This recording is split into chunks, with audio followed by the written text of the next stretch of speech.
Welcome back to POL, still at the Lehigh Valley Zoo. What you're looking at is just one of the ways that you can leave the zoo property. I think it's pretty exciting, especially if you've never driven across the creek before. But right now we're going to head out to the Poconos and Lacawac Sanctuary. Craig Lacawac is the general manager, and he said we have a lot of stuff going on all summer long.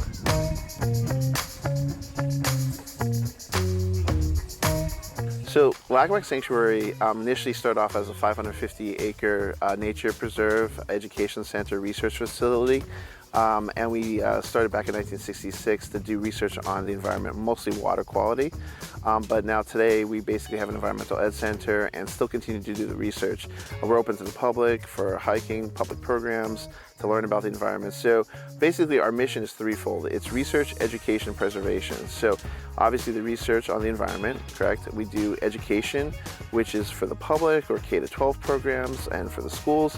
And then preservation, not only preserving the land, but also preserving the historic buildings that we have here at Lacawac. So this is our visitor center. So this is where the public first kind of come in contact with Lacawac. After they come through our main gates, they park here, go to the kiosk, sign in, grab a trail map, find more information about Lacawac. We have some stuff here for them to do. We have a native plant garden here, a little nature playscape for kids to play around, some picnic tables. So basically we want families to like kind of, park here and set off on their adventure to Lacawac from this area, because most of our trails also start here too. So today our volunteers are out, and our gardener who takes care of our garden is in our little play area. They're building an oversized eagle's nest so that the kids can play in it and kind of get a sense of what it's like to be a bird in a nest. So you're using oversized. That's actually a pterodactyl nest, but yeah. You're right. The way it's built, it's all logs and it's put together so it doesn't move. Right, yeah. So the idea behind the nature play area is so that kids don't have to be on slides and stuff that are prefabbed, out of plastic, but they're just natural stuff you'll find in the forest. And so that's what our volunteers are doing. They're gathering sticks and branches from the forest and making this nest for the kids to play in. Cool concept. Yeah.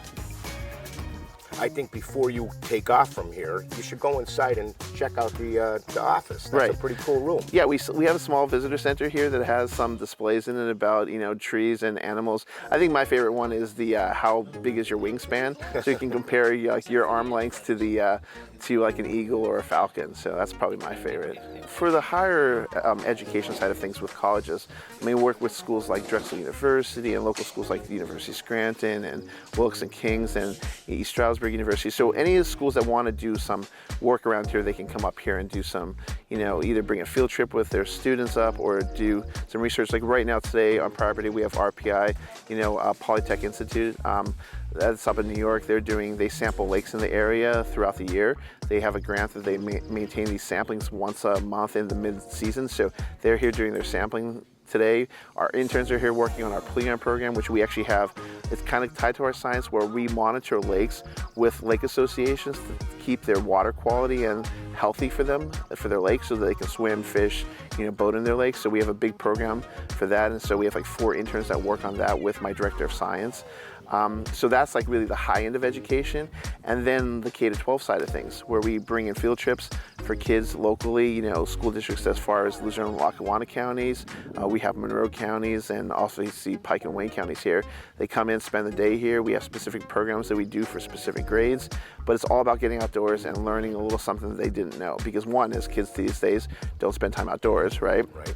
2 is we want to teach them science. Since we're a research facility, we take it we're not just a nature center, but we take it a step higher and say, okay, let's bring science into it. Let's bring in the lab work and the microscopes and stuff like that. So pretty awesome. So Craig, we've moved into another section, beautiful building, and something even behind it, even more pretty. Tell me where we are. So we are at the William E. Chotlos Environmental Education Center, just newly opened about 2 weeks ago. Field trips are here using it. So the building is a neat concept. We wanted to keep our founder's home, who we bought, whose home we bought back in 2017. So we wanted to keep the facade in the front. We renovated that building, so that's the Watchers wing. And then with the Chotlos trust money, we built the back building, which is about a 3,000 square foot building, upper floor with great room, and then we also have a laboratory downstairs. So when Bill and Milton Rogner came to us and said, we want to build this building for you, we're like, absolutely. And so you know, they said, don't worry about, you know, right now, you know, in terms of, you know, do what you want to do, build the way you want it, and we wanted to have our dream come true. So they've supported the project all along, and we've had some matching dollars from other funding sources, but they've been an integral part of that, and that's why we felt that we should also name the building after Bill, because he has his heart in the community. So we know that. Yeah. St. Joseph Center, big contributor.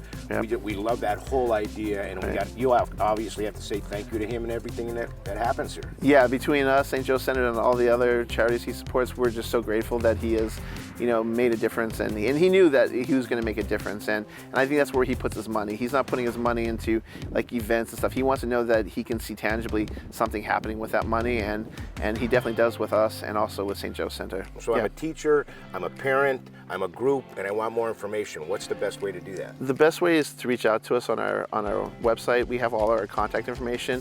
The simplest way is email is info@lacawac.org. I always have to remind people, never put a K in it like Lackawanna County. Right. You know, it's just LACAWAC.org is our website. You can find all our contact information there, or follow us on social media. It's there too. And to donate?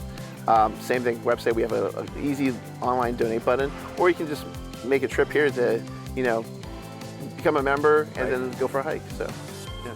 Cool. Thank you, Craig, and good luck with the Lacawac Sanctuary. And thank you again to the Chatless Trust for putting that beautiful building, and of course, for helping out on the Go Joe ride.